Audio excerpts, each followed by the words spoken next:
गुरुदेव भगवान की जय। श्री सीताराम सरकार की जय।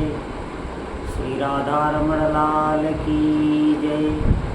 श्री गौरी शंकर महादेव की जय। सभी दर्शकों और भक्तों को कोटि कोटि प्रणाम। सबको प्रेम भरा जय जय श्री राधे, जय जय श्री सीताराम। जितने भी साधक हैं, भक्त हैं, बहुत ही महत्वपूर्ण विषय है और सभी साधक बहुत ध्यान से सुनेंगे। वृंदावन जो भूमि है, इसे ब्रजभूमि भी कहते हैं। ये भगवान की लीला भूमि है और उसके लिए भी जो बहिर्मुख हैं, देहाभिमान से युक्त हैं, उनकी नस नस में रजोगुण भरा हुआ है। वो अवहेलना करते हैं, निंदा करते हैं। वृंदावन के बहुत ही महत्वपूर्ण रहस्य मैं आपको बता रहा हूँ, बहुत ध्यान से आप सुनेंगे। देखिए, ये जो ब्रज भूमि है, ये भगवान की नित्य लीला की भूमि है। वहाँ पे नित्य लीला होती ही रहती है, आप ध्यान दें। लेकिन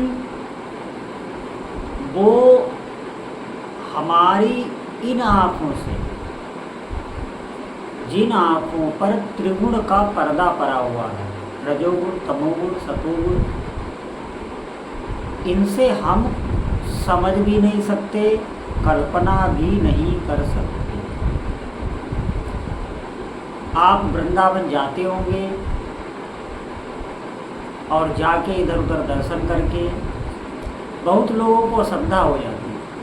आप ध्यान दें, वो पता नहीं क्या क्या अपने दिमाग में गढ़ लेते हैं और फिर वो जो उनके मन में आया वो बोलने लगते हैं और उन्हें ये नहीं पता है कि हम कितना बड़ा अपराध कर रहे हैं। आप ध्यान से सुनेंगे, इस ब्रजभूमि की महिमा आपके तभी समझ में आएगी जब आप वहाँ की रज का सेवन करेंगे। मैं गारंटी के साथ कह रहा हूँ, आप 50 बार वृंदावन हो आए होंगे, लेकिन मैं जिस विधि से बता रहा हूँ, आप वहाँ जाएं और वहाँ से रज ले आए। रज ले आके आप नित्य स्नान करके उस रज का लेप करें अपने शरीर में।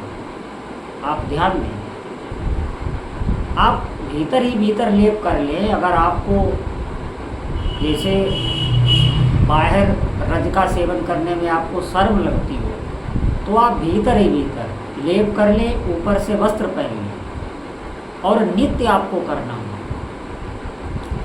कम से कम 2-4 महीने आप उस रज का सेवन करें और उसके बाद आप जब वृंदावन जाएंगे तो जो आपके भाव होंगे, जो आपकी निष्ठा होगी, वो अद्भुत होगी। एक विशेष आपके हृदय में स्वतः ही ये रज कोई, ये बहुत रहस्य युक्त रज है।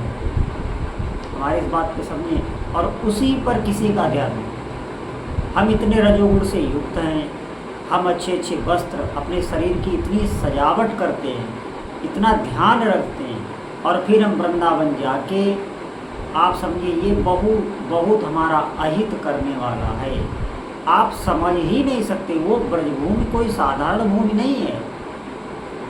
वहाँ रसिकों की आह छुपी है, जो कृष्ण प्रेम में, राधा प्रेम में जो तड़पे हैं, पूरे रात दिन रोने का ताता नहीं टूटा।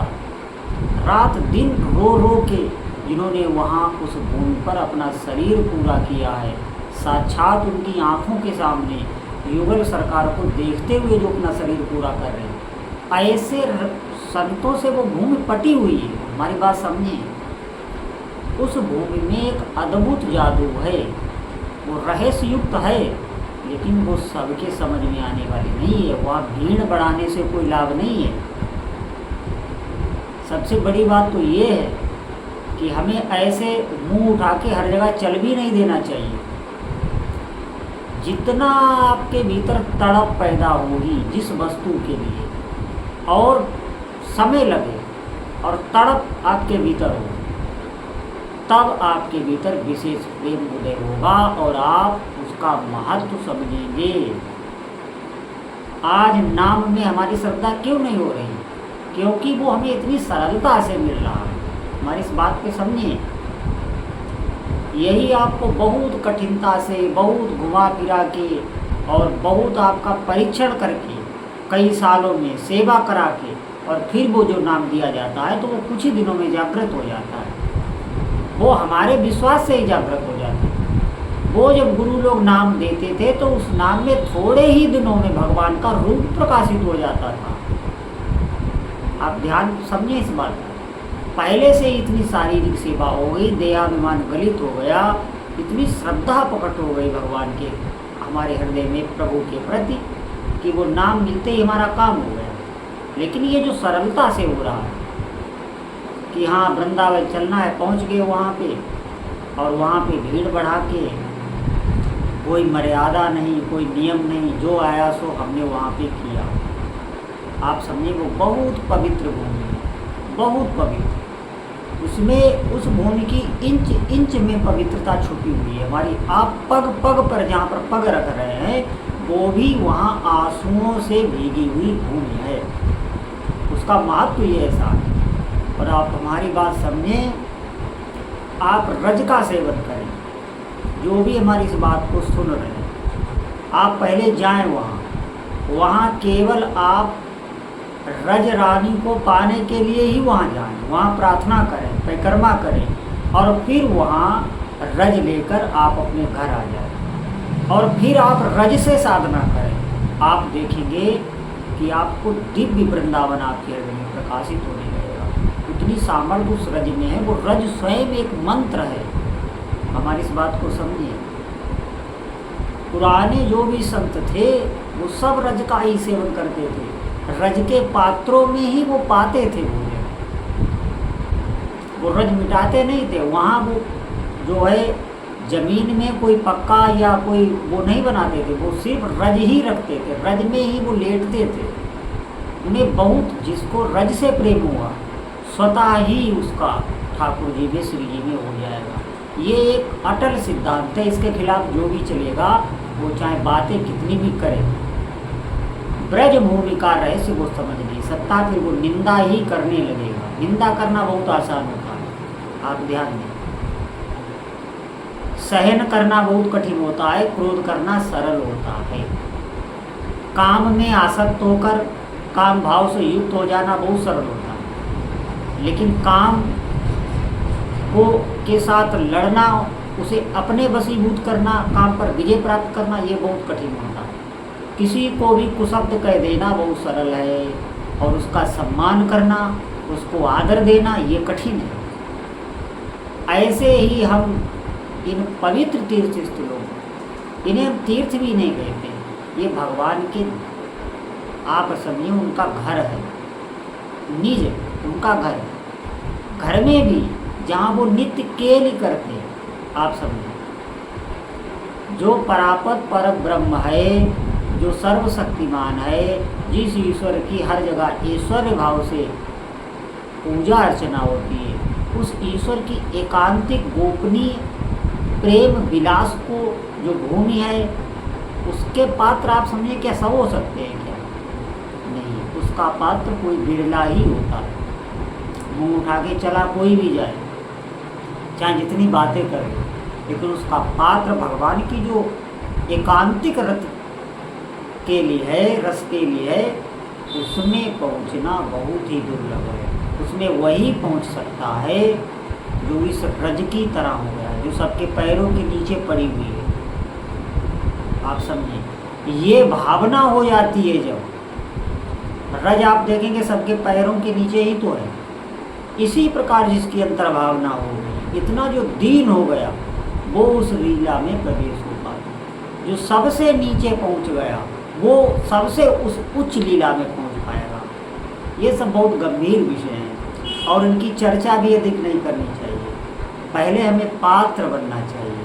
पात्र हम एक ही प्रकार से बन सकते हैं, हम नित्य रज का सेवन करें और भगवान का नाम जप करें, अधिक से अधिक नाम जप करें। हमें पात्र बनना है, इसीलिए सभी साधकों से प्रार्थना है, ये ब्रजभूमि जो है, वृंदावन है, गोवर्धन है, बरसाना है, पूरी ब्रजभूमि ये दिव्य ब्रजभूमि है और इस पर हमें अटूट श्रद्धा होनी चाहिए। क्योंकि भविष्य में कभी भी हमें ऐसा लगे कि अब जीवन में हमें ब्रजवासी करना है, तो एक ऐसा आस्था का केंद्र जिसकी पवित्रता हमारे मस्तिष्क में रहे, ऐसा एक स्थान होना चाहिए। अगर आप चाहते हैं कि हमारे हृदय में इन तीर्थों के, इन धामों की पवित्रता बनी रहे, तो हमें रज का सेवन करना चाहिए, अपने भाव को सुरक्षित रहना चाहिए। आप समझिए, हम अपने माता पिता, एक उदाहरण दे रहा हूँ, अपने माता पिता के ही प्रति अगर हमारे भाव गलत हो जाए तो आप समझिए आप क्या कर सकते हो, जीवन नष्ट ही हो गया समझो। इसी प्रकार ठाकुर जी की लीला, वो ठाकुर जी के प्रति अगर हमारे भाव चले गए तो समझ लो हमारा जीवन में सब कुछ नष्ट हो गया। हमारी इस बात पर ध्यान दें। अगर हमारे भाव ही नष्ट होने लगे तो अब हमारे पास कुछ भी बचा ही नहीं, चाहे जितना भी धन कमा लें, चाहे जो भी साधना कर लें, अगर भाव गिर गए, जैसे नहीं, भाव गिरने से वस्तु की कोई औकात नहीं रहती। आप बाज़ार में जाएंगे तो देखेंगे कि इस वस्तु का क्या भाव है, कि इस वस्तु का भाव को नहीं रहा, दो आना हो गया, तो वो सबके नज़रों में गिर जाती है। इसी प्रकार अगर हमारे अपने धर्म में, अपने इष्ट में ऐसे पवित्र स्थानों के प्रति अगर भाव चले गए तो हमारे जीवन में कुछ बचा ही नहीं। तो सभी साधकों से प्रार्थना है कि एक ही उपाय है, रज मैया का खूब आप सेवन करो और अधिक से अधिक नाम जप करो। ये ब्रजभूमि चिन्मय है, आपको वहाँ पर सब दिखने लग जाएगा, दिव्य दिखने लग जाएगा और आपके पास में बैठे हुए को कुछ नहीं दिखेगा, क्योंकि वो अद्भुत भूमि है और बहुत रहस्य से युक्त है। बोलो जय जय श्री सीताराम।